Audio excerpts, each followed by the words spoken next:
মেজো আম্মু তোমার ছোট মেয়েকে আমার সঙ্গে বিয়ে দেবে। ও বড় হলে আমি ওকে বিয়ে করতে চাই। সার্থ জন্ম নেওয়া শিশুটিকে কোলে নিয়ে কথাটা বলল আয়ান। তার কথা শুনে উপস্থিত সবাই ব্যস্তব্য, কারো মুখে কথা নেই। তার বয়স মাত্র 12 বছর। এত অল্প বয়সেই তার বিয়ের ভাবনা শুনে আশেপাশে সবাই চমকে উঠল। কথাটা কানে যেতে পাশ থেকে কান্না জড়ানো গলায় আদিল বলে উঠল, আম্মু, আমি আমার বনুকে এই বাদরের হাটের সাথে বিয়ে দেব না। ও শুধু আমাকে মার দেয়। আয়ান আর আদিল দুজন চাচাতো ভাই। আল্লাহর রহমতে তারা দুজন একই বছর, একই দিনে, প্রায় একই সময়ে জন্ম, মাত্র কয়েক মিনিট এদিক ওদিক। দুই ভাইয়ের মধ্যে অদ্ভুত মিল। তারা যতই ঝগড়া করুক, একে অপরকে ছাড়া এক মুহূর্তেও থাকতে পারে না। আদিলের কথা শুনে আয়ান ভ্রু কুঁচকে তাকালো। ঠিক তখনই শিশুটিকে নিজের মায়ের কোলে দিয়ে আলিদের পিঠে ঠাস ঠাস করে কেল বসালো। আর তাতেই যেন শুরু হয়ে গেল দুই ভাইয়ের বিশ্বযুদ্ধ। কি বললি তুই? বাবুই পাখিকে আমার সঙ্গে বিয়ে দিবি না? তুই জানিস আমি কে? আদিল আরও জোরে কেঁদে উঠল। আম্মু, আয়ান আমার বোনকে বাবুই পাখি বলছে কেন? বোনও তো আমার, ওর না। এই কথাটা কানে যেতে আয়ান আবার ঝগড়ায় জড়িয়ে পড়ল। পরিস্থিতি সামলে দিতে এবার শান্ত শেখ গর্জে উঠলেন, থামো দুজনে। কি শুরু করেছো? হ্যাঁ? আয়ান মুখ বাঁকিয়ে বলল, তুমি আমার আম্মু হওয়া আমাকে বকছো? আজ থেকে তুমি আমার আম্মু নও, তুমি আমার খালা। আয়ানের এই কথা শুনে উপস্থিত সবাই হেসে উঠল। তারপর শান্তা শেখ একটু ঝুঁকিয়ে ফিসফিস করে বললেন, শোনো বাবা, তুমি যদি আলিদের বোনকে বিয়ে করতে চাও তাহলে তার সঙ্গে ঝগড়া করা যাবে না। মনে রেখো, যাকে বিয়ে করতে চাও তার ভাইয়ের সঙ্গে ঝগড়া করলে সে বিয়ে আর হয় না। কথাটা শান্ত শেখ মজার ছলে বললেও আয়ান সিরিয়াস নিয়ে নেয়। সে ততক্ষণ আদিলকে বুকে জড়িয়ে হাসতে হাসতে বলে উঠল, এমন কথা বলতে নেই আম্মু। যাও, তাড়াতাড়ি ছেলের বউকে ঘরে তোলার জন্য তৈরি হও। বাবুশালা, আর কেঁদো না। আমি তোমার সাথে আর ঝগড়া করব না। আমার 10টা না 5টা না, একটা মাত্র শালাবাবু বলে কথা। শাশুড়ি আম্মা, তুমি তাড়াতাড়ি সুস্থ হয়ে বাসায় চলো। বউ ছাড়া ভালো লাগছে না। হঠাৎ করে গভীর কণ্ঠ ভেসে আসে, আমার একমাত্র মেয়ের কোনো উচ বুকের হাতে তুলে দেব না আমি। তার এতই যদি বিয়ে করার শখ থাকে তাহলে অন্য মেয়েকে বিয়ে করতে নেয়। আই ও কাম নয়, সে উল্টো কেয়ার ভাব নিয়ে আওয়ায়। আপনার অনুমতি নেওয়ার জন্য আমি বসে নেই শ্বশুর আব্বা। বউটার 18 বছর পূর্ণ হোক, তারপর বুঝতে পারবেন আপনার মেয়ে কার হয়। কথাটা বলে আয়ান বড় বড় পা ফেলে কেবিন থেকে বেরিয়ে যায়। তার পিছু পিছু দিল, ভাই রাগ করিস না প্লিজ, আর আমার বোনকে তোর সাথে বিয়ে দেব। তবু দাঁড়া এখন। অতীতের স্মৃতিগুলো একের পর এক চোখের সামনে ভেসে উঠতেই আনুমানে হেসে উঠল আয়ান।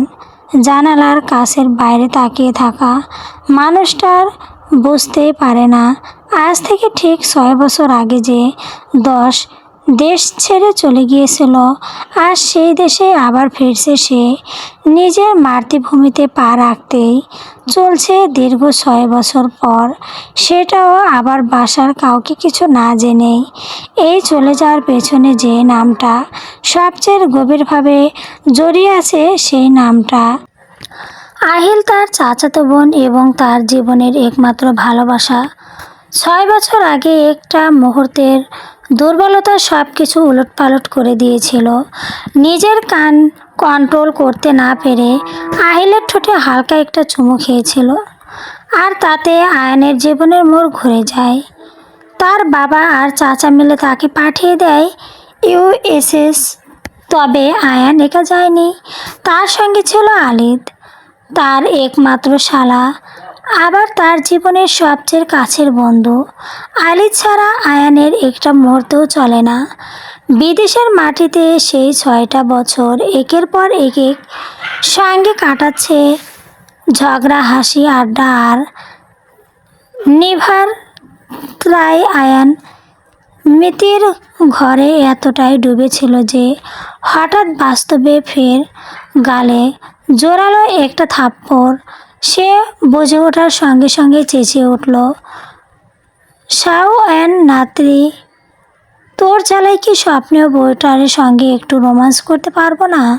চুপ কর বেয়াদব, সারাদিন রাত শুধু বউ বউ বউ বউ। তোর লাইফ বউ ছাড়া আর কেউ নেই নাকি? আয়ান বাঁকা হেসে চোখ রোল করে বলল, না, কেউ নেই। আমার লাইফে বই সব তোর মতো রসকসহীন মানুষ কি বুঝবে বউ আসলে কী জিনিস। ভাবছি বাসায় গিয়ে সর্বপ্রথম বউটাকে জড়িয়ে ধরে একটা শক্তপোক্ত চুমু খাবো। তোর বাপে তো এক চুমুতেই আমাকে বান বাসে পাঠিয়ে দিয়েছে। এবার তো পামনাটেট চলে এসেছি, দেখে এবার তোর বাপ কি করে। বেশি বাড়াবাড়ি করলে ডিক্রেট তুলে নিয়ে বিয়ে করে ফেলবো। দাঁত কেড়িয়ে আদিল বলে উঠল, ওই বালটাই তো পারিস। তোর ভেতরে এত এনার্জি কই থেকে আসে কে জানে। এই এনার্জি তোর বোনের শরীরে ডেটনেট করব। যাতে সে আয়ান কথা শেষ করতে না করতেই আদিল বলল, রাকিব তোর কাছে কষ্টিপ থাকলে দে, এবার তার মুখ আটকে দেই। স্যার সাসকিনার বাবা আব্বা তোর কম দামি কষ্টিপে আমার মুখ বন্ধ হবে না। এই মুখ শুধু তোর বোনটার বন্ধ করতে পারবে নিজের ভালোবাসা দিয়ে। আয়ান চোখ টিপে কথাগুলো বলল। তা দেখে রাকিব হাসতে হাসতে লুটপুট খাচ্ছে, কিন্তু আদিল গভীর হয়ে বসে আছে। ঠিক তখনই শেখ মঞ্জিল সামনে এসে থেমে গাড়িটা। রাকিব ব্যাংক ঘোষার আগেই আয়ান দরজায় হাতল চেপে ধরল। গাড়ি পুরোপুরি থামার অপেক্ষা করে না, সে এক লাফে নেমে পড়ে। বুকের ভেতর জমে থাকা 6 বছর অস্থিরতা তাকে আর স্থির থাকতে দেয় না। এক দৌড়ে সদর দরজার দিকে ছুটে চলে। পেছন থেকে আদিলও নেমে পড়ে। সে আয়নায় গতি দেখে হালকা শ্বাস ছাড়ে। আয়ান এই সময় কি করতে পারে সেটা তার অজানা নয়। আহি সোফায় পা মুড়ে আরাম করে বসে আছে। টিভিতে কার্টুন চলছে, চোখ দুটো পর্দায় আটকে আছে। হাতে তার চমচম, এই চমচম তার ভীষণ প্রিয়। শেখ মঞ্জিল এই মেয়েটার জন্য মিষ্টি কখনোই অভাব হয় না।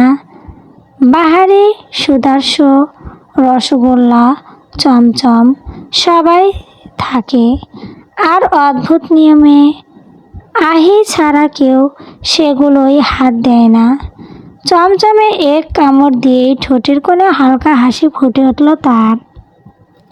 ঠিক সেই মুহূর্তে সদর দরজার প্রচণ্ড ব্যাগে খুলে যায়। শব্দ হলো। আহিল চমকে ওঠে। কার্টুনের দিকে তাকানো চোখ দুটো ধীরে ধীরে দরজার দিকে ঘুরে যায়। মুহূর্তে তার দৃষ্টি আটকে যায় একজনের ওপর। বিশ্বাস হয় না, হাতের চমচমটা আগলা হয়ে যায়। বুকের ভেতর অজানা একটা কাঁপুনি শুরু হয়। রুমটা সবাই নিঃশব্দে তাকিয়ে আছে সেই কাবেক্ষুত ছেলেটার দিকে। আয়ন আর কিছু বুঝছে না। এক মুহূর্তে সে আহিলের কাছে পৌঁছে যায়, কোনো কথা না, কোনো ভূমিকা না, সোজা তাকে কোলে তুলে নেয়। আহি চমকে ওঠে, দু হাত আজান্তেই আয়নার কাঁধে জড়িয়ে ধরে। আয়ান তাকে ঘুরিয়ে নেয় একবার, দুবার। আয়ান ধীরে ধীরে আহিলকে কোলে থেকে নামিয়ে দেয়। তারপর তার দিকে গভীর দৃষ্টিতে তাকিয়ে আনুমানে বলে ওঠে। মুহূর্তেই তার ঠোঁট নিজের ঠোঁট ডুবিয়ে দেয়। আজ 6 বছর জমে থাকা ভালোবাসার বিস্ফোরণ হয়েছে। আয়ন যেন সমস্ত অপেক্ষা, সমস্ত না বলার কথা, সমস্ত রাতের দীর্ঘশ্বাস এক নিমেষে আহিলের ঠোঁটে ঠেলে দেয়।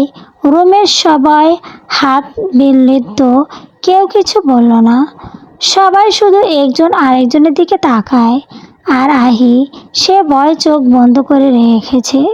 বেশ কিছু সময় কেটে যায়। আহির দম না হয়ে আছে, বন্ধ হয়ে আছে। বুকের ভেতর বাতাস আটকে গিয়ে মাথা ঝিমঝিম করছে।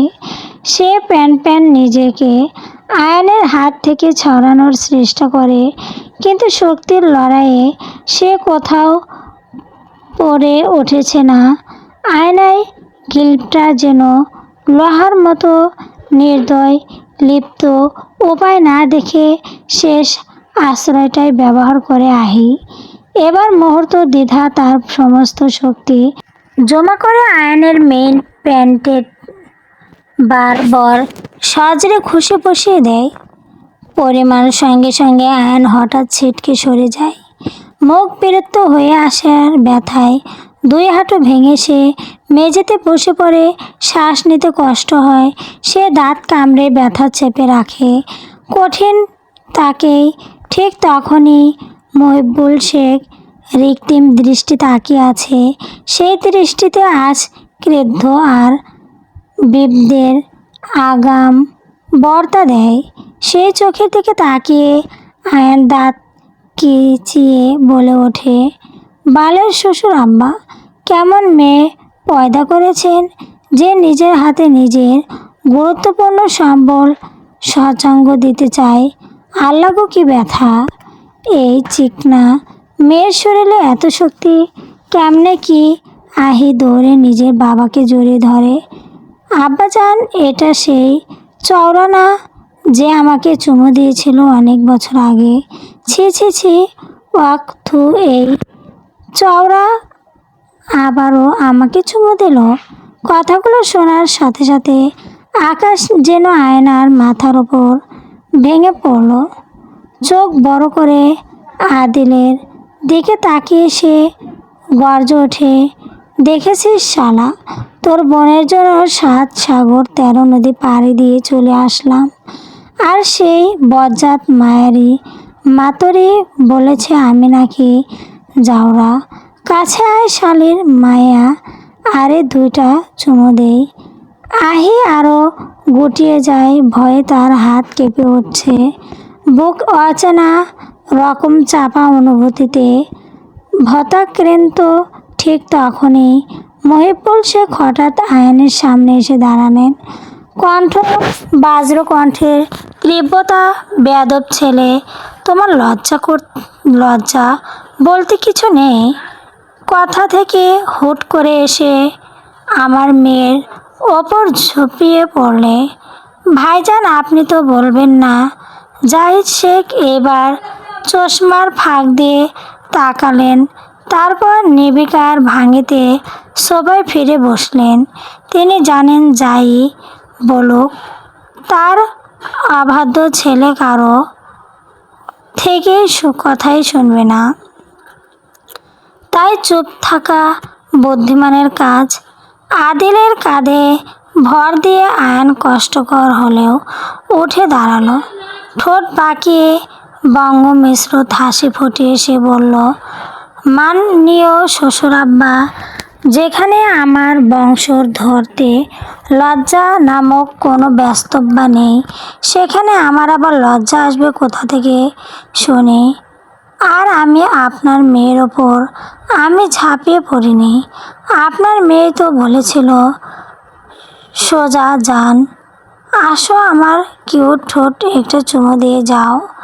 আমি জাস্ট আপনার মেয়ের কথা রেখেছি। আর আপনার ভাইজান কি বলবে শুনি? আপনি তো কয়েকদিন নিজের বাপের থেকেই অনুসর করেননি, তাহলে আপনার ভাইয়ের কথায় কি সুখ শুনবো বলেন তো? কথা শেষ করে সে ধীরে ধীরে আহিলের দিকে এগোলো। আহিল ভয়ঙ্কর মুখ, কাঁপতে থাকা দেহ, সবাই তার নজরে। আয়ান তার ভয়ে ভরা চোখের দিকে তাকিয়ে বলল, আমি আপনারা মেয়ের থেকে শুরু করে আপনার পুরো গোষ্ঠীর লোকের কথাও শুনতে রাজি। যদি আপনি আপনার এই চমচমকে আমার হাতে তুলে দেন। মনে রাখবেন, জামাই কিন্তু খাসা মাল। এখানে পর্যন্ত কোনো বেডির চোখের দিকে তাকায়নি। সে এতটাই দয়াল যে আয়ান বাকি কথা শেষ হওয়ার আগেই আদিল তার মুখ চেপে ধরে এবং ফিসফিস করে, ভাই তোর মুখটা একটু অফ রাখ। ভুলে যাচ্ছিস কেন আমরা এখন শেখ মঞ্জিলে উপস্থিত? তোর কি মনে হয় আমি তোর বাপকে দেখে ভয় পাই? No no. সামনে তাকিয়ে মাহিবুল শেখকে দেখা মাত্রই আয়ান তোতলাতে তোতলাতে আওয়ারাই, আ আ আ আ আম্মা, তোমার ছেলে এতগুলো বছর পর দেশে এসেছে, তার জন্য এক গ্লাস বিষ তো দাও, না হয় শরবত দাও। সে উল্টো হয়ে হাঁটতে থাকে, আবার বিড়বিড় করে, আদিল আমি কিন্তু এমনি এমনি চলে যাচ্ছি। আবার কেউ যেন এটা না ভাবে তোকে দেখে আমি ভয় পেয়ে চলে যাচ্ছি। আর এই লেডি রুম দেখা করিস, তোর জন্য চমচম এনেছি। আয়ান উল্টো হয়ে হাঁটতে থাকে আর বিড়বিড় করে, আদিল আমি কিন্তু এমনি এমনি চলে যাচ্ছি। আবার কেউ যেন এটা না ভাবে তোকে দেখে আমি ভয় পেয়ে চলে যাচ্ছি। আর এই লেডি রুমে দেখা করিস, তোর জন্য চমচম এনেছি। এই যে আমাকে কি আপনার ছাগল মনে হয় নাকি? চমচমের লোভ দেখেই দৌড়ে চলে আসবেন। আপনার মতো জোরার রুমে আমি জীবনে পা রাখব না। রাক্ষস একটা আয়নায় আড়াল চোখ আহিলকে মেপে নেয় তার সেই একটি মাত্র শীতল দৃষ্টিতে। আহি মুহূর্তে গুটিয়ে যায়, বুকের ভেতরটা কেঁপে ওঠে। আয়ান দাঁতে দাঁত টিপে কটমট করে আড়ায়, ওই মায়া মাতব্বরি, আমি কি তোকে খেয়ে ফেলেছি যে রাক্ষস বলছিস? যে বেশি বাড়াবাড়ি করলে এখনই কিন্তু সত্যি সত্যি খেয়ে ফেলবো। আহি তকরে উঠে পেছনে সরে যায়, কাপা গলায় চিৎকার করে ওঠে, আব্বাজান এই চওড়াটাকে কিছু বলেন না। মহিবুল শেখ একদম এগিয়ে আসে, গভীর স্বরে বললেন, প্রবলেম কি তোমার? হ্যাঁ। আয়ান নির্বিকার ভাঙিতে কাঁধ ঝুঁকিয়ে বলল, দেখেন শ্বশুর আব্বা, আমার মধ্যে কোনো প্রবলেম নেই, তবুও যদি ট্রাবল থাকে তাহলে আপনার মেয়েকে। আয়ান, মহিবুল শেখ চিৎকার দিয়ে বললেন। আয়ানের সঙ্গে সঙ্গে হাত তুলে হেসে ফেলল, আরে আরে আমি তো কফি নিয়ে যাওয়ার কথাই বলছিলাম, আপনি শুধু শুধু নেগেটিভ মাইন্ড ভাববেন। বুঝি না বাপু, শ্বশুর যদি এমন হয় তাহলে মেয়ের জামাই কিভাবে ভালো হবে? আচার্য মহিব শেখ গর্জে উঠলেন, বেয়াদব ছেলে, এত বছর বিদেশ থেকে কি শিখে আসছো?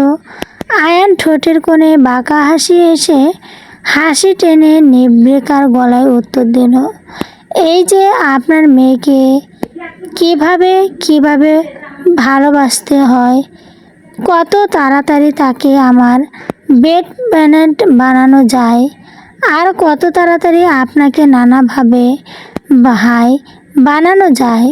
সেই ভাই পেসিফিক কথাটা বলেই আয়ান আর এক মুহূর্ত দাঁড়ালো না, এক দৌড়ে সিঁড়ি বয়ে উপরে উঠে পড়ে। মহিবুল শেখ বিমিত চোখ তার যাওয়ার দিকে একবার তাকাতেই আরেকবার নিজের ছেলের দিকে তাকায়।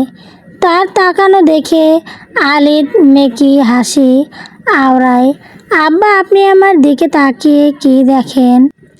আপনাদের মাঝে আমি নেই। এই কথাটুকু বলে সেও সামনে এগিয়ে যায়। মহিবুল শেখ কিছু বলার আগেই সে পিছু পিছু সরে পড়ে। আয়ান সোজা নিজের রুমে ঢুকে পড়ে, দরজা বন্ধ করে এসে বিছানার ওপর থপস করে শুয়ে পড়ে। গায়ে চড়ানো শার্টের বোতাম খুলতে খুলতে সে আনুমানে বিড়বিড় করে বলে ওঠে, মাই ডিয়ার দোয়েল পাখি, তোকে না দেখে আমি বেসামাল ছিলাম, আর এখন ওই কিউট টেবি ইয়ারেকে সামনে দেখে নিজেকে কিভাবে কন্ট্রোল করব। এভাবে চলতে থাকলে মনে হয় সেক্স বিয়ের কথা ভাবতে হবে, নয়তো ডম শিওর কোনো অঘটন ঘটে যাবে। শেখ মঞ্জিল সবচেয়ে গোপন আর কোলাহলপূর্ণ জায়গাটা এখন সজেদের রুম। 4 পান্ডেট আহি, মাহি, মুন আর সাজেদ গোল হয়ে বসে আছে, কিন্তু গোলে মিটিং বললেও আসল কেন্দ্রবিন্দুতে একজনই, বেচারা সাজেদ। 3 ছোট বোনের চাপ সামলাতে সামলাতে সে এমনভাবে বসে আছে যেন পরীক্ষা হলে ভুল সাবজেক্টের প্রশ্নপত্র হতে পেয়েছে। চোখ দুটো ফাঁকা, মুখে অসহায় ভাব, পুরোপুরি হাবলার মতো অবস্থা। আহি আর আদিল ভাই, আপন ভাই বোন আয়ান, মাহি আর মুন তারা যমজ ভাই বোন, আর সাজেদ সে একাই। তার কাছে এই 3 ছোট বোনই দুনিয়ার সব। সাজেদ অনার্স 2য় বর্ষের ছাত্র, আর আহিল, মুহিত, মুন 3 জনেই ইন্টার 2nd ইয়ারে পড়ে। বয়সে ছোট হলেও বুদ্ধিতে আর দুষ্টুমিতে একটু কম নয়। হঠাৎ সাজেদ 2 হাত দিয়ে মাথা চেপে ধরে বসে পড়ল। ঠিক তখনই আহিল সেটা চোখ এড়ানো না, সঙ্গে সঙ্গে উঠে এসে সজরের পিঠে একটা কিল বসিয়ে দেয় এবং কণ্ঠে আড়ায়, এ ভাইয়া, তুই এমন বিমাচ্ছস কেন? মনে রাখো, আমাদের কাজ যদি ঠিক মতো না হয় তাহলে তোমার পিঠিতের কথা ছোট চাচ্চুকে বলে দেব। কথাটা শোনা মাত্রই সাজেদের মুখের রং বদলে যায়। সে প্রায় লাফিয়ে উঠে 2 হাত জোর করে মিনতি করে, এই নানা নানা বোন আমার, এমন করিস না প্লিজ। আব্বা যদি জানতে পারে আমাকে মেরে তেলতা বানিয়ে ফেলবে। তার অসহায় চেহারা দেখে মাহি আর মন মুখ চেপে হাসে, আর হাসি সেই ভ্রকুচকে বিজয়ী হাসি হেসে বলে, এ না হলে আমার ভাই। সাজিদ মুখ গোমরা করে তাকিয়ে বলল, বল কি করতে হবে? আহিত দাঁতে দাঁত চেপে রাগে ফুঁসাতে ফুঁসাতে বলে উঠল, ওই আয়নের বাচ্চা আমার ঠোঁটে চুমু দিয়েছে, তাই ওর ঠোঁটে আমি কেচি দিয়ে কেটে ফেলব। কথাটা শেষ হওয়ার আগেই ঘাড়ে থাকা সবাই একসাথে চিৎকার করে দিয়ে উঠল। মুহূর্তেই পরিবেশটা থমকে গেল। সাজেদ হা করে আহিরের দিকে তাকিয়ে অবিশ্বাসের সুরে বলল, ও হোয়াট? আয়ান ভাইয়া তোকে চুমু দিয়েছে কখন? একই সাথে মিহি তাড়াতাড়ি করে প্রশ্ন ছুড়ল, আয়ান চুমু দিয়েছে মানে কি? ভাইয়া দেশে আসলো কখন? এই মন, তুই কিছু জানিস? মন বিরক্ত হয়ে কাঁধে ঝুঁকিয়ে বলল, আপনি কি? আমি কিভাবে জানবো? আমি তো তোর সঙ্গেই শপিং মলে ছিলাম, এইমাত্র তো বাসায় এলাম। এই আহিল, সত্যি করে বল, ভাইয়া কি এসেছে? এই কথাটা শুনে মাহির 2 চোখ ঝলমল করে উঠল। খুশিতে সে প্রায় আত্মহারা। তার মানে আলদি ভাইও এসেছে। ও মাই গড, আমার কাশ। মাহি দৌড় দিতে উত্তেজিত হয়েই আহি খপ করে তার হাত ধরে ফেলল। চোখ রাঙিয়ে তাকিয়ে দাঁতে দাঁত চেপে বলল, খচ্চর সেমরি, থাম। আগে আমাকে হেল্প করবি, তারপর আমার ভাইয়ের কাছে যাবি, নয়তো এমন মায়ের দিমু তক্তা বানিয়ে ফেলবো। মাহি কাদা কাদা মুখ করে মিনতি করলো, আমার মিষ্টি বোনু, প্লিজ তোর ভাইকে এক পলক দেখতে দে। গড প্রমিস, এক পলক দেখতেই চলে আসবো। আহি তীক্ষ্ণ দৃষ্টিতে মাহির সঙ্গে সঙ্গে চুপ মেরে গেল। আর কোনো কথা না বলে মন খারাপ করে আহিল প্ল্যান শুনতে গেল। শুরুতেই সাজেদ একাই রাজি হয়নি, কিন্তু বোনদের একটানা চাপের কাছে শেষমেশ হার মানতে হলো। অবশেষে সবাই পা টিপে টিপে আয়নের রুমের দিকে রওনা হলো। সাজেদ সবার পেছনে, সে শুধু সাহস দিয়েছে। সাহস তার এক ফোঁটাও নেই। সবার আগে এগিয়ে যাচ্ছে আহি, তার হাতে ছুরি, ঠোঁট কাঁপতে পারুক আর না পারুক, আজ অন্তত হাত কাটবে এই প্রাণ নিয়ে সে হাঁটছে। গুটি গুটি পায়ে দরজার ফাঁক দিয়ে উকি দেয় আহি। দেখে আয়ান বিছানায় শুয়ে আছে, পলক হাত ঠেকানো। দৃশ্যটা দেখে আহির ঠোঁটের কোণে সিদ্ধিত্র হাসি ফুটে ওঠে। সে ফিসফিস করে বলে, সাজেদ ভাইয়া, তুমি আয়নের হাত চেপে ধরবা, মূল আর মাহি পা দুটো চেপে ধরবি। আমি ঠিক তখন ওনার ঠোঁট কেটে দেব। মাহি নাক উচকে ফিসফিস করে বলল, দোষ একটা আয় না রার না আয়ান হবে। আহি চোখ পাকিয়ে তাকায়। চুপ কর বেটে, আমি যা বলবো সেটাই ঠিক। সাজেদ ভয়ে ভয়ে ফিসফিস করে বলল, বোনো, এত বড় রিস্ক নেওয়ার কোনো দরকার নেই। চল যাই। আয়ান ভাইয়ের ঠোঁট কেটে ফেলে সে তার বউকে চুমু দেবে কিভাবে বল? বউয়ের সাথে রোমান্স করবে কিভাবে? আহি বিরক্ত হয়ে ফিস করে ওঠে, ভাইয়া চুপ করো, আমি যা বলছি তাই হবে। পুরো ঠোঁট কাটতে না পারলেও এক টুকরা কেটে নেব, চলে আসবো। সেই ভাবা সেই কাজ। সবার আগে আহি রুমে ঢুকে পড়ল, তারপর এক এক করে বাকিরাও ঢোকে। আয়নের পেছনে দাঁড়িয়ে আচমকা আহি চিৎকার করে ওঠে। প্যান্টের পার্টনারের দল আটকে চেনা কণ্ঠস্বর পেয়ে আয়ান হুট ঘুরে তাকায়। চোখ পড়তে যে 4-5 জন পরিচিত মুখ, ঠিক সেই মুহূর্তেই সবাই ভ্রু দৌড়ায়। মুহূর্তের মধ্যে রুমটা ফাঁকা। আহি দৌড় দিতে যাবে, ঠিক তখনই আয়ান ঝাপটিয়ে ওঠে, তার হাত শক্ত করে আঁকড়ে ধরে। আহি মুহূর্তেই বরফ হয়ে যায়। হাত ছুটতে মারিয়া হয়ে মশরামশরি করে, কিন্তু কোনোভাবেই ছাড়া পায় না। যে কাঁদতে কাঁদতে বলে, ওই মীর জাফরের বংশধর, এটা কোথা ছিল না আমাদের তোর সাথে নিয়ে যাবি। আয়ানের বাচ্চা, আমাকে ছেড়ে দে, আমি কিছু করতে আসিনি। এমনকি আমি এই ছুরি দিয়ে আপনার ঠোঁটও কাটতে আসিনি। সত্য আহিলের কথা শুনে আয়ান ও আকাশ থেকে পড়ল। এই ছুরি বেশি মেয়ে নাকি তোর ঠোঁট কাটতে এসেছে? ভাবতে গা শিউরে উঠল তাহার। মুখ খিচিয়ে বিরক্তি বলে উঠল, লাইক সিরিয়াসলি ডিয়ার, তুই আমার ঠোঁট কাটতে এসেছিস? আহি চোখ বড় বড় করে আতঙ্ক কেঁপে উঠল। সে বিড়বিড় করে, হে আল্লাহ গো, এই মেয়ে মুখটা সব সময় সত্যি কথা কেন বলে দেয়? আপনি আমার হাত ছাড়ুন আব্বাজান, আপনার মায়েরে এই জায়রা মায়েরা ফেলবে। আয়ের চিৎকার করে আয়ান একেবারেই গর্জে ওঠে, জাস্ট শাট আপ ডিয়ার। এই সন্ধ্যাবেলা তুই আমার রুমে ঢুকে আমাকেই মার্ডার করতে এসেছিস, আর আমি তোর হাত ধরেছি বলে চিৎকার করছিস?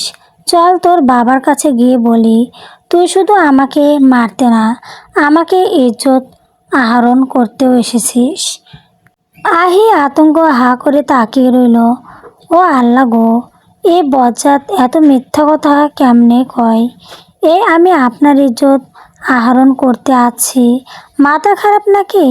আয়ান ঠোঁটের কোণে রহস্যময় হাসি টেনে ঠান্ডা গলায় বলল, সেটা তুই আর আমি জানি, আর তো কেউ জানে না। এখন তোকে আমি যে পারমিশন দেব সেটা যদি মানতে পারিস তবেই তোকে ছেড়ে দেব, নয়তো কি? হ্যাঁ, আমি কোনো দোষ করিনি।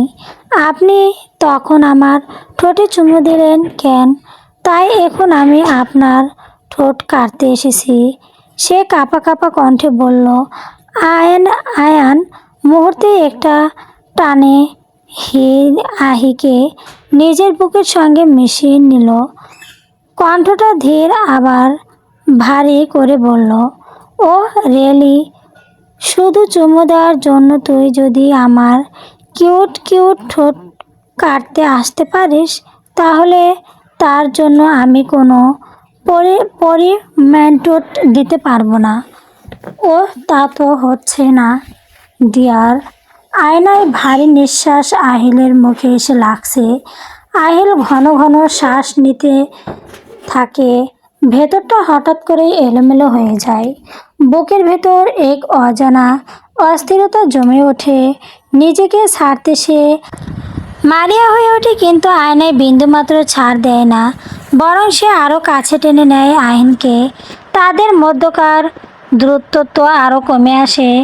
আয়ান যখন আহিলের ঘাড়ে তার নরম ঠোঁট ছুঁয়ে, সাথে সাথেই আহিল শিউরে ওঠে, শরীরটা কেঁপে যায় অনিচ্ছাকৃতভাবে। চোখের কোণে বয়ে অস্ত্র গড়িয়ে পড়ে। সে বুঝে যায় পরিস্থিতিটা ভয়ঙ্কর দিকেই এগোচ্ছে। ঠিক তখনই আয়ানের মাথায় যেন বজ্রপাত হয়ে সে হঠাৎ বুঝে যায় সে কি করতে চাচ্ছিল। সঙ্গে সঙ্গেই এক ধাক্কায় সরে যায়। এই সুযোগে আহিন নিজেকে ছাড়িয়ে নেয়। এক মুহূর্তে দাঁড়ায় না, দৌড়ে পালিয়ে যায়। রুমের মাঝখানে দাঁড়িয়ে আয়ান অসহায়ের মতো তাকিয়ে থাকে। নিজের চুল হাত বুলিয়ে বিড়বিড় করে বলে ওঠে, ও শিট, এটা আমি কি করতে যাচ্ছিলাম? দোয়েল পাখি কি মনে করে আমাকে? Dent kiss like the please wanted ইয়ারএলএ সেফ কানেক্ট ও শিপ, এটা আমি কি করতে যাচ্ছিলাম? দোয়েল পাখি কি মনে করলো? Dent cute like the please wanted year safe connect. Ayan আহিনের পেছনে নেয়। এত তাড়াতাড়ি এসে আয়ন আহিকে খুঁজে পায় না। কোথায় গেল বুঝতে পারছে না। সে আহির রুমে উকি দেয়, সেখানে কেউ নেই। সে আনুমানে বলে উঠল, oh my God Ayan, why d you do this guide? And নিজের ওপর প্রচণ্ড বিরক্ত আয়ান। এমন কিছু করবে নিজেই ভাবতে পারেনি। নিজের প্রতি ঘৃণা হচ্ছে ভীষণ। আয়ান মন খারাপ করে নিজের রুমে ঢুকে পড়ল। অন্যদিকে আলিদ তাড়াহুড়ো করে নিজেকে রুম থেকে বেরিয়ে আসতে, ঠিক তখনই মায়ের সঙ্গে ধাক্কা খেয়ে দুজনেই তাল সামলাতে না পেরে যায়। মাহি পড়ে গিয়ে এক দৃষ্টিতে আলিদের দিকে তাকিয়ে আছে। আলিদ বিরক্ত কণ্ঠে গজরে ওঠে, ওই ইডিয়েট, চোখ কি কপালে নিয়ে হাসছিস? এত বড় মানুষকে তোর চোখে পড়ে না? আদিল হাঁটা পা ঝরে কোনো রকম উঠে দাঁড়ায়, কিন্তু মাহি বসে গাল হাত দিয়ে তার দিকে তাকিয়ে আছে। তা দেখে আলিদ আরও বিরক্ত হয়। সে কয়েকবার ডাক দেয়, কিন্তু কোনো উত্তর পায় না। তাই চিৎকার দিয়ে ওঠে, মাহির বাচ্চা! তীব্র শব্দ। মাহি নিজের কোণে ফিরে কিছু বলছেন আদিল ভাইয়া? ইয়ট, তোকে এখন থেকে ডাকছি, শুনতে পাচ্ছিস না? ওভাবে তাকিয়ে আসিস কেন? সে লাজুক হাসি দিয়ে বলল, আলিদ ভাইয়া, আপনি সত্যি জানেন না আমি কেন তাকিয়ে আছি? জানেন আপনি না ফোনের থেকেও বাস্তবে বেশি সুন্দর তো হতেই হবে আফটার আল। মাহির ফার্স্ট কাশ বলে কথা। আদিল চোখ বন্ধ করে বড় বড় শ্বাস নেয়। আজ যে প্রথম মাহির মুখ থেকে এসব শুনছিল তা নয়। মাহি রোজ 5 থেকে 10 বার তাকে ফোন দিয়ে বিরক্ত করে, তাকে এড করে, কিন্তু মেয়েটা বুঝতে চায় না তার নাম্বার ব্ল্যাক লিস্ট রেখেছিল। সেই জন্য 2 দিন বাসায় কারোর সঙ্গে কথা বলতে দূরে রুমে থেকে বের হয়নি। তার পাগলামো আর ছোট বোনের আবদারে তাকে ব্ল্যাক লিস্ট থেকে ব্লক করেছিল। মাহি ফোন দিয়ে শুধু রিসিভ করে রাখতে, কোনো কথা বলতো না। যদিও তার মাহির কোনো অপেক্ষা নেই, সে নিজের মতো আলিদের সঙ্গে কথা বলতো। হঠাৎ মাহি আলিদের দিকে হাত বাড়িয়ে দেয়। আলিদ ভাই আমাকে টেনে তুলে। আলিদ তাকে দোয়াক্কা না করে নিজের গন্তব্যের দিকে হাঁটতে থাকে। মাহি তাড়িঘড়ি উঠে আলিদের পথ আটকে ধরে। আলিদ ভাই, আপনি সব সময় আমার সাথে এমন করেন কেন? মাহির প্রশ্ন আলিদ মুখ মুহূর্তেই কঠিন হয়ে ওঠে। দাঁত খিচিয়ে সে ধীরে তীক্ষ্ণস্বরে বলল, তুই জানিস না কেন এমন করি? আমাকে আবারও বলতে হবে? এই নামটার সঙ্গে সঙ্গেই মায়ের মুখ এবং ফ্যাকাশে হয়ে যায়। কিছুক্ষণ আগেও যে ঠোঁটের কোণে লুকিয়ে এক চিলতো হাসি ছিল, তা যেন মুহূর্তে মিলিয়ে যায়। বুকের ভেতর জমে থাকা কষ্টের শক্ত করে চেপে ধরে সে আলিদের চোখে চোখ রেখে দ্রুত কণ্ঠে বলে ওঠে, আলিদ ভাইয়া, ভালোবাসা কি পাপ? প্রশ্নটা যেন আলিদের বুকে এসে আছড়ে পড়ে। সে সুর চোখে মাহির দিকে তাকিয়ে থাকে। এ প্রশ্ন অর্থ সে খুব ভালো করেই বোঝে। ধীরে ধীরে এক পা এগিয়ে এসে মাহির সামনে দাঁড়ায়, 2 হাত তুলে আলতো করে তার গালে দুটো ছোঁয়া দেয়। সম্পর্শ মায়া আছে, কিন্তু ঠোঁটে বরফের মতো শীতলতা। ভালোবাসা পাপ নয় মাহি, কিন্তু যাকে তাকে ভালোবাসা পাপ। তুই কেন এটা বুঝিস না বল? তোর আহিল আর মনকে আমি যে দৃষ্টিতে দেখি, ঠিক সেই দৃষ্টিতে তোকেও দেখি, তবুও তুই কোনো মন পাগলামি করিস। আমরা শুধু ভাই বোন, এই বাইরেই কিছু না। তোর জীবনে চাওয়া যা চাওয়ার আছে আমাকে বল, ভাই হিসেবে তোর সব আবদার আমি পূর্ণ করব। কিন্তু এই চিন্তাগুলো কথা মাথা থেকে জোরে ফেল। যেটা কোনো দিন সম্ভব নয় সেটা চওড়া ঠিক কঠিন নয়। মাহি এক মুহূর্তের জন্য চোখ নামায় না। চোখের কোণে জমে থাকা অশ্রু সে শক্ত করে আটকে রাখে।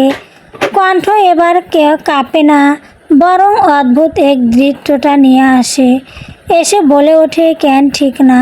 তুমি যদি একজন ভাই হয়ে নিজের বোনকে তার চাচাতো ভাইয়ের সঙ্গে বিয়ে দিতে পারো, তাহলে আমার বেলায় সেটা অসম্ভব কেন? হয়তো আয়ান ভাইয়া আহিলকে যে পরিমাণ ভালোবাসে আমি তাকে কতটা ভালোবাসি না, কিন্তু আমার ভালোবাসা টুনকে নয়, আমি তোমাকে ঠিক এতটাই চাই যেটা মানুষ চাঁদকে নিজের করে চায়। আদিল হালকা হাসির আড়ালে দীর্ঘশ্বাস চেপে রেখে বলল, তোকে বুঝতে হবে মাহি, মানুষ চাইলে চাঁদকে পায় না। মাহি এবার চুলকেও দমে না, চোখের অদম্য জেদ, কণ্ঠ গভীর শ্বাস। সেটা ঠিক, কিন্তু মানুষ চাইলে চাঁদে যেতে পারে। আর বিরক্তিতে মুখ চওড়া হয়। এই মেয়েটাকে কোনোভাবে বুঝতে পারে না। ভাই বোনের জেদ বড়ই একদিকে আয়ানকে সামলাতে হিমশিম খেতে হয়, এখন আবার তার বোন যুক্ত হচ্ছে। এই জন্য সে শেষ আসতেই চায়নি। এক পলক মাহির দিকে তাকে গটগট করে চলে যায়। মাহি ঠোঁট উল্টে করে চলে যায়। সে না ভালোবাসা এমন অদ্ভুত কেন? তোর বেহায়া পান করে, তবুও সে ভালোবাসা কাঙ্গল। আহি সাজিদের রুমে গিয়ে সবাইকে সেখানেই পায়। আহিকে দেখে সবাই পালাতে শুরু করে, কিন্তু কেউ পালিয়ে যেতে সমক্ষ হয় না। সে বিন্দু গতিতে গিয়ে সাজিদের চুলের মুঠি আঁকড়ে ধরে রাগের গজগজ করতে করতে বলল, তুমি আমার ভাইয়া হয়ে মীর জাফরের মতো ব্যবহার করলে, আর এই ঘুষিটি বেগম মেয়েদের কথা তো বাদই দিলাম, শয়তানগুলো সব জায়গায় আমাকে ফাঁসিয়ে দেয়। সাজেদ আকুতি স্বরে বলল, লক্ষ্মী বোন আমার, চুল গুলো ছেড়ে দে দেখি, এমনিতেই তোর ভাবি পালাই পালাই করে, এখন যদি সব চুল ছিঁড়ে ফেলে দিস তাহলে তো টাক মাথা হয়ে যাব। তখন শুধু তোদের ভাবি নয়, কোনো লেডি পাত্তা দেবে না। আহি তবু নড়ছে। বারান্দায় এসে বিছানায় উঠে ইচ্ছা মতো মার দিচ্ছে। একটুর জন্য রাক্ষস রূপসী মানুষটা তাকে গিলে খায়নি। ভাগ্যিস তখন ছেড়ে দিয়েছিল, নয়তো কি থেকে কি হয়ে যেত কে জানে। এবার মনে মনে প্ল্যান করে ফেলেছে, নায়কের ডগায় জলা থাকলে ভুলেও ওই লোকটার রুমে যাব না। দরজার সামনে আয়ানকে আসতে দেখে সাজেদ মাহি মন ঘাবড়ে যায়। আহি উল্টো হয়ে দাঁড়িয়ে থাকে, দেখতে পায়নি সে নিজের মনের গজগজ করতে করতে বলল, মনির বাচ্চা, তোর ভাইকে কাল সকালেই পাবনা রেখে আসবি। শালার শরীরে শিওয় শিওয় উত্তেজনা। পারলে ওই আয়ানকে বিয়ে করিয়ে দে কোনো পাগলের সঙ্গে। মন কাঁপা কাঁপা কণ্ঠে বলল, বনু একটু চুপ কর। চুপ আর আমি ন জানিস আমার একটা কথা মনে হয়েছে, ওই শালা বিদেশে নিজের রুম না হলেও 5-6টা মেয়ে রাখতো, নয়তো ওই গন্ডারের মতো শরীরের এত উত্তেজনা কেন? আহি কথা বলতে বলতে বেডের কর্নারে চলে আসে। সাজেদ তার হাত আঁকড়ে ধরার আগেই আহি পড়ে যেতে নেয়। ঠিক তখনই বিদ্যুৎ গতিতে এসে তাকে নিজের বাহুতে জড়িয়ে ধরে আয়ান। আহি চোখ বন্ধ করে চিৎকার দেয়, খোদা, আমার কোমর বুঝি আজ ভেঙেই যাবে। শরীরের পুরো আসার আগেই আমি শেষ। আহি হঠাৎ নিজেকে শূন্য ভাবছে অনুভব হতেই চোখ টিপ টিপ করে তাকায়। উপস্থিত সবাই তার দিকে হা করে তাকিয়ে আছে। আহি সবার দিকে তাকিয়ে কাঁদতে কাঁদতে বলল, সামান্য বিছানায় থেকে পড়ে গিয়ে আমি মরে গেলাম। আল্লাহ গো, আমি তো শাশুড়ির পুত্রকে বিয়ে করতে পারলাম না, এমনকি বাসরও করতে পারলাম না। ওই মির্জাপুরের বংশধর আমাকে হসপিটাল তো নিয়ে চলল। এত তাড়াতাড়ি মায়েরা গেল, তাদের মামা খালা বানাবে কে শুনি? আহি নিজেদের মতো বকবক করছে, হঠাৎ মুখ ঘুরে তাকাতেই আত্ম কেঁপে ওঠে। আয়ান ডব ডব করে তাকিয়ে আছে।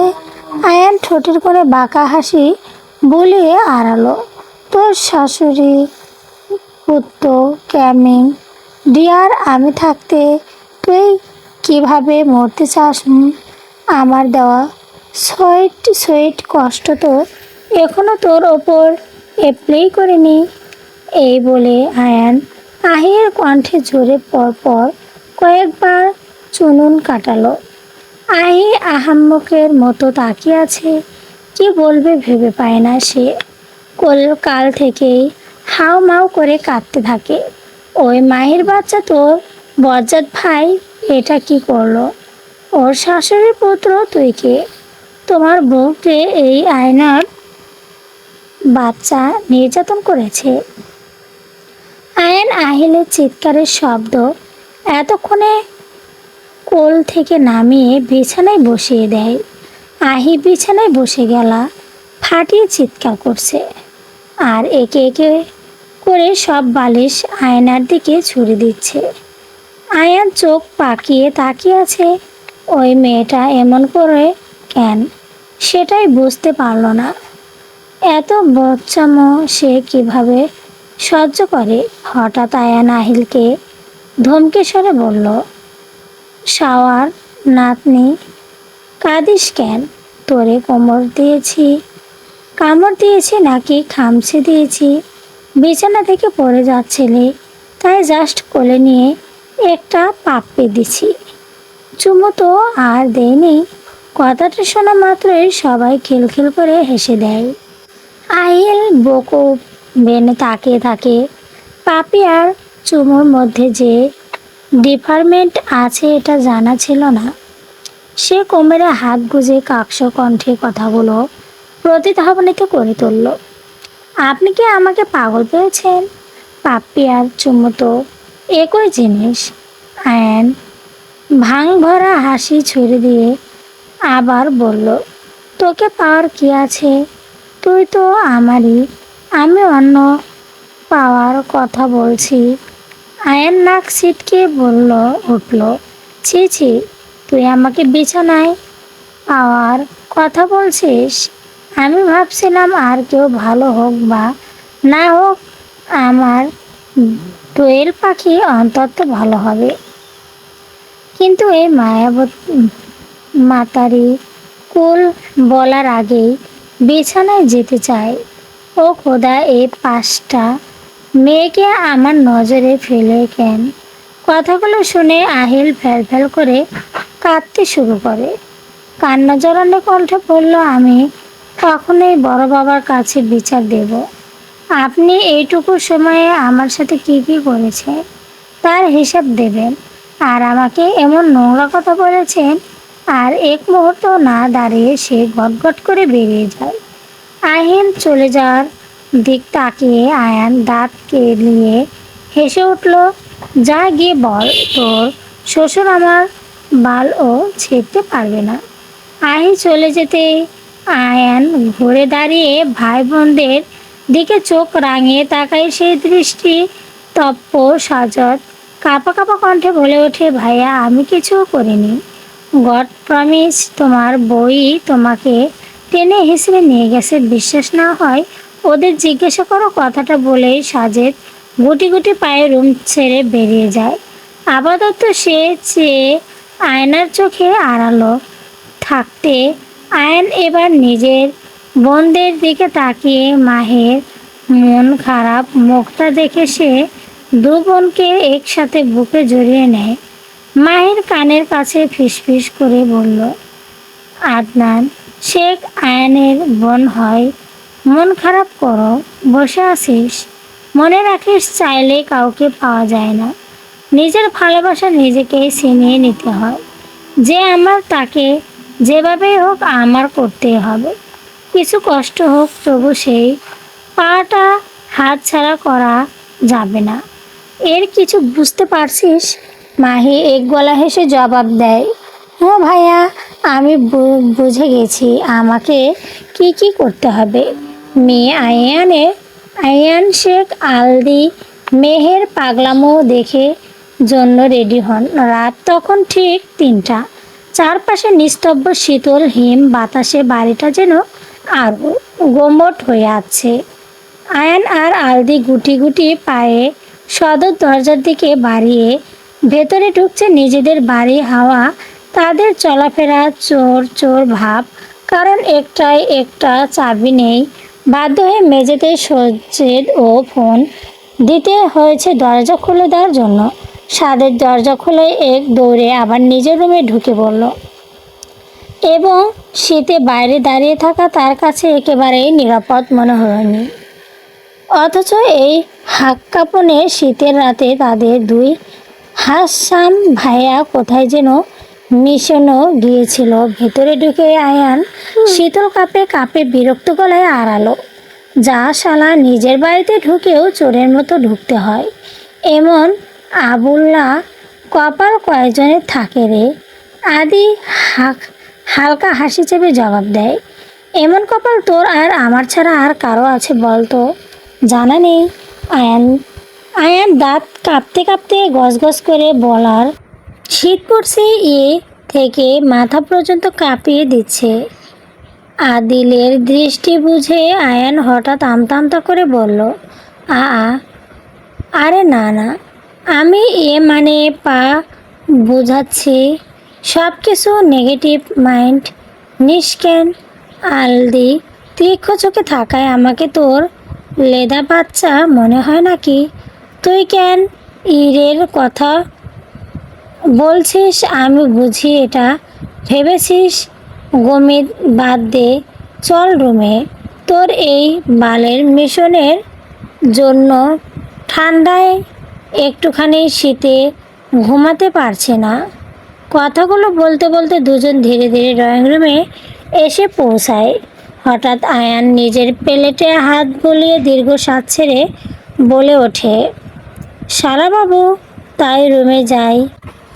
আমার খুব খিদে পেয়েছে, আগে কিছু খেয়ে আসি। আলিদ আর কোনো দ্বিমত না করে ক্লান্ত পায়ে নিজের রুমের দিকে হাঁটা দেয়। আয়ান খুশি মনে গুনগুন করতে করতে চিকেনের রুমের দিকে এগিয়ে যেতে থাকে। শীতে আর বউ লাগবে, বালের শ্বশুর বোঝে না। আমার যেদিন সময় আসবে আপনার বউ থাকবে না, লা লা লা লা। আয়ান নিজের গান শুনে নিজে হাসতাছে। অত্যধিক খিদে লাগার ফাঁদ এমনটা হতে পারে নিজেও জানতে না। সাপ ফিরে দরজা খুলে ভেতরে ওকে দিতেই তার মুখটা মুহূর্তেই বেঁকে যায়। খাওয়ার মতো কিছু নেই, শুধু একটা প্লেটে রাখা আছে ঠান্ডা ভাত আর কিচ্ছু না। দৃশ্যটা দেখে আয়নের মেজাজ টুং হয়ে ওঠে যায়। এত খিদে নিয়ে ভাত দেখার মনে যেন খিদের সাথে ঠাট্টা করা। দাঁত চেপে সে বিড়বিড় করে ওঠে। অবশেষে সিদ্ধান্ত নেয় নিজেই রান্না করবে। যদিও রান্নার সাথে তার সম্পর্ক খুব একটা ভালো না, তবুও নিজের ওপর একটা অদ্ভুত বিশ্বাস আছে, চেষ্টা করলেও পারা যায়। এই ভরসাতেই সে প্যান চুলার বসায়, তেল দিয়ে গিয়ে সামান্য সরু হালকা তেল দেওয়ার কথা ছিল, কিন্তু হাত কন্ট্রোল না থাকায় প্যান্টে ঢেলে ফেলে অনেকটা তেল। সেটা নিয়ে ভাবার আগে আরেক ঘন্টা তেল গরম হওয়ার আগে ডিম ভেঙে প্যান ঠেলে দেয়। হাত বাড়িয়ে চামচ খুঁজে পায় না। পাশে তরকারি শেষেমেশে একটা ছোট কাঁটা চামচ পায়, সেটা নিয়ে ডিম উল্টাতে যায়। ফলাফল ডিম সুন্দরভাবে উল্টানোর বদলে মাঝখান থেকে ভেঙে একাকার। ডিমের সঙ্গে সঙ্গে যেন আয়নের মনটা ভেঙে যায়। ভাঙা মন নিয়েই সেই এক চামচে লবণ দিতে যায়, কিন্তু আজ ভাগ্য পুরোপুরি বিক্ষোভ। এক চামচটি জায়গায় পুরো এক চামচ লবণ পড়ে যায় প্যানে। এবার আর সাহস হয় না, মাথার ভেতর যেন আগুন জ্বলে ওঠে। রাগে গজগজ করতে করতে সে ফ্রাইড প্যানটা তুলে নিজের সোজা মেঝেতে ছুঁড়ে ফেলে দেয়। ধপস করে শব্দ ওঠে। সে চিৎকার করে বলে ওঠে, বালের রান্না করব আমি। এই চিকেন রুমের কেউ আমার কথা শোনে না। আমার থেকে সহজ ছিল আলেদির বোনকে পাঠিয়ে পাঠিয়ে খেয়ে ফেলতাম। খেতে টেস্ট হতো, এত কমও করতো না। আয়ান নিজের জিভে কামড় দিয়ে আবারও বলল, সে শালা নষ্ট। পুরুষদের মতো কথা বলছিস কেন? এমনিতেই মাতরি কথা বলতে চায়, আর নষ্টামি করতে গেলে আমার কেটে দেবে। অন্যদিকে মাঝরাত হঠাৎ করেই আহির তোষা পেয়ে যায়। গলা শুকিয়ে কাঠ, পানি না খেয়ে আর শান্তি নেই। সে ধীরে ধীরে বিছানা ছেড়ে উঠে পড়ে আর সাবধানে সিঁড়ির দিকে এগোয়। ঠিক তখনই নিচতলায় থেকে কিছু পড়ে যাওয়ার শব্দ ভেসে আসে। আহি মুহূর্তেই থমকে যায়। বুকের ভেতরটা কেমন করে ওঠে। রাত গভীর, চারপাশ নিস্তব্ধতা। এই সময় এমন শব্দ মানেই অসভ্য ভাবিক কিছু। সে নিঃশব্দে চেপে ধরে ধীরে ধীরে পা ফেলে সিঁড়ি বয়ে নিচে নামতে থাকে। ড্রয়িং রুমের লাইটটা বন্ধ, চারদিকে অন্ধকার। চোখ সরায় নিতে এক সময় লাগে। হঠাৎই চিকেন রুমের সামনে এক ছায়াময় বের নড়াচড়া চোখ পড়ে। মুহূর্তে আহিলের গলা শুকিয়ে আসে। ভয়েসের সঙ্গে সঙ্গে সিঁড়ির আড়ালে লুকিয়ে পড়ে ছাওয়া মানবটা যে আয়ান। এই কথাটা তার মাথায় আসে না। তার চোখে তখন শুধু একজন অচেনা মানুষ গভীর রাতে ঘরের ভেতর ঘোরাফেরা করছে। ওদিকে আয়ান নিজের খিদে মেটানোর জন্য খাবার খুঁজছে। ফ্রিজ খুলে দেখে ভেতরে মোটামুটি অনেক ফল আর মিষ্টি আছে, কিন্তু সবই ঠান্ডা। শীতের রাতে ঠান্ডা কিছু খাওয়ার কথা ভাবতেই তার শরীর কেঁপে ওঠে। বিরক্ত হয়ে সে ফ্রিজ বন্ধ করে দেয় এবং শুকনো খাবার খুঁজে খাবার টেবিলের দিকে যায়। ওদিকে আহি ভয়ে ভয়ে আবার সিঁড়ির কাছে এগিয়ে আসে। ছায়া মানবের নড়াচড়া স্পষ্ট দেখতে পেয়ে তার সন্দেহ আর ভয় দুটোই নিশ্চিত হয়ে যায়। সে ফিসফিস করে গজগজে ওঠে, শেখ মঞ্জিল চোর দাঁড়া। চোরের বাচ্চা, তোকে আজ মজা দেখাচ্ছি। মানুষটাকে সামনে থেকে না দেখেই সে তাকে চোর ধরে নেয়। আহি ভয়টা এবার রূপ নেয় দুঃসাহসে। মাথার ভেতর দুষ্টুমি এক বুদ্ধি খেলা যায়। মানুষ হাজার ভাবে চোরকে ঘায়েল করবে, কিন্তু অনেক মন ভাবে আজ রুহি শেখ আহি ঠান্ডা পানি ঢেলে চোর ঘায়েল করবে। আর এক মুহূর্তে দেরি করে না সে। আয়ান যখন কিচেনের রুম থেকে বেরিয়ে আসে, ঠিক তখনই আহি নিঃশব্দে চিকেনে ঢুকে পড়ে। চারপাশে চোখ বুলে অবশেষে একটা বালতি খুঁজে পায়। সে ফ্রিজ থেকে বরফ ঠান্ডা পানি এনে তার সঙ্গে বাইরে রেখে ঠান্ডা পানি মিশিয়ে নেয়। বালতিতে দু হাত ধীরে ধীরে এগিয়ে যায় আহি। ওদের আয়ান হাতে একটা কলা নিয়ে খেতে খেতে সামনের দিকে আসে। খিদে চটকে এসে একদম মিশান্ন। ঠিক তখনই এক ঝাপটা বরফ শীতল পানি এসে শরীরে আয়নের গায়ে পড়ে। আয়ন বিদ্যুতের গতিতে লাফিয়ে ওঠে। ক্যান ইডিয়েট নাতনি রে! একই সঙ্গে আহিল আতঙ্ক চিৎকার দিয়ে ওঠে। বড় চাচ্চু, ছোট চাচ্চু, আব্বাজান দেখে যান চোর এসেছে। শেখ মঞ্জিল ভায়া, মাহি মন চোর চোর। আয়ান কিছুটা এগিয়ে যেতে আবারও তার শরীর ঠান্ডা পানি ছুড়ে দেয়। আহিল আরও জোরে চিৎকার করছে। ঠিক তখনই আয়ান বিদ্যুৎ গতিতে গিয়ে আহিলের মুখ চেপে ধরে। মাঙ্গনাতির মুখটা বন্ধ কর, নয়তো আসতে জাহাজ ঠুকিয়ে যাবে। আর আমি চোর না, তোর ভাতার লাগে ভাতা। শুধু বউ করে ঘরে তুললে দে, তারপর আমার গায়ে ঠান্ডা পানি দেওয়ার ফল তখন পাবি। এক রাতে 70 বার সামনে হব তোকে। আহিল চিৎকার করে কেঁপে ওঠে পুরো বাড়ি। মুহূর্তের মধ্যে ড্রয়িং রুমে হাজির হয় বাসার প্রায় সব সদস্য। আলাদিন ঢুকতে হাত বাড়িয়ে লাইটের সুইচ অন করে দেয়। হঠাৎ আলো জ্বলে ওঠে। যে দৃশ্যটা চোখে পড়ে তা দেখে সবাই যেন এক সেকেন্ডের জন্য বাকরুদ্ধ হয়ে যায়। ভেজা শরীরের ক্ষুদ্র চোখের আয়ান দাঁড়িয়ে আছে ঠিক আহিলের সামনে।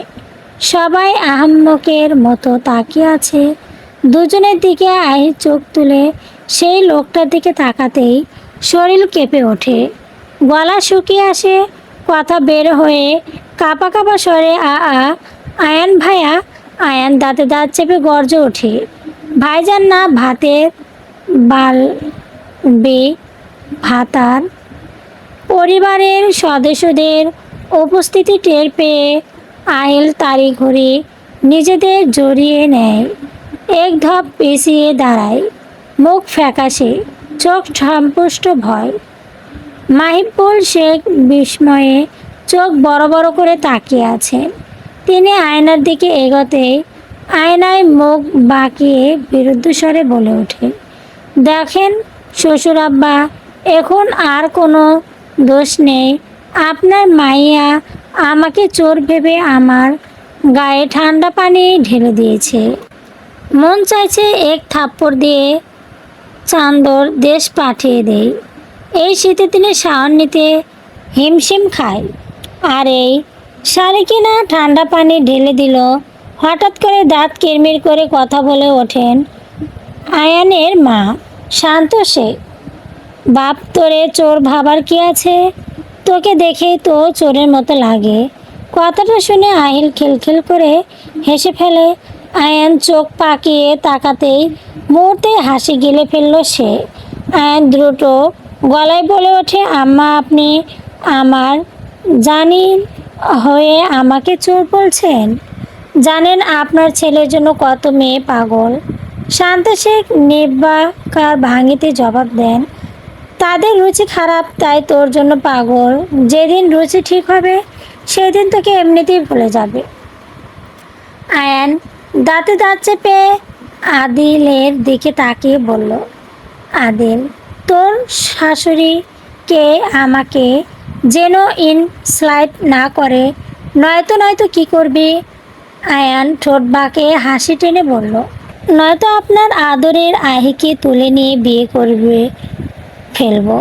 আম্মা আব্বা কোনো দায়িত্বই তো পালন করছে না।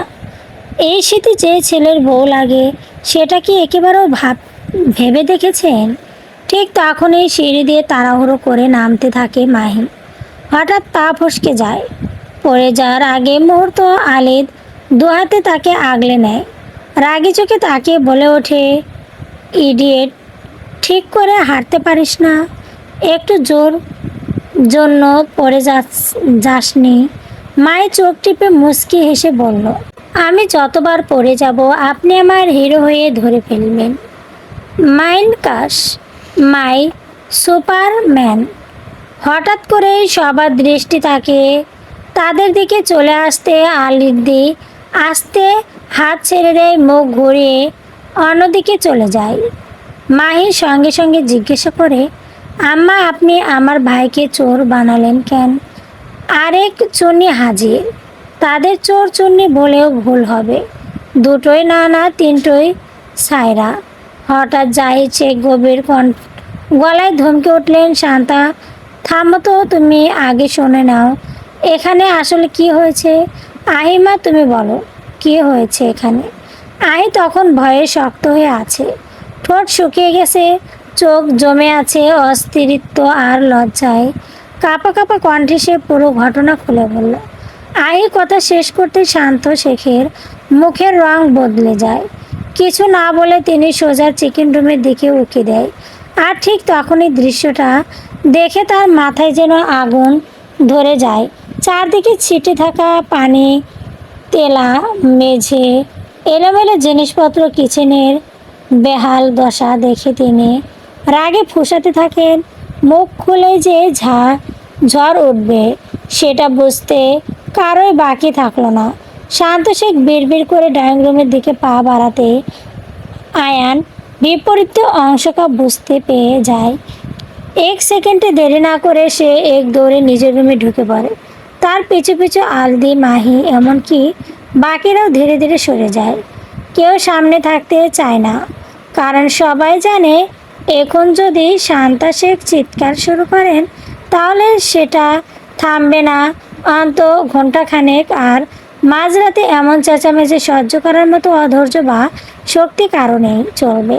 গল্পটি অনেক সুন্দর। যদি ভালো লেগে থাকে দয়া করে চ্যানেলটাকে সাবস্ক্রাইব করবেন। কেমন হয়েছে অবশ্যই কমেন্টে জানিয়ে দেবেন। ধন্যবাদ।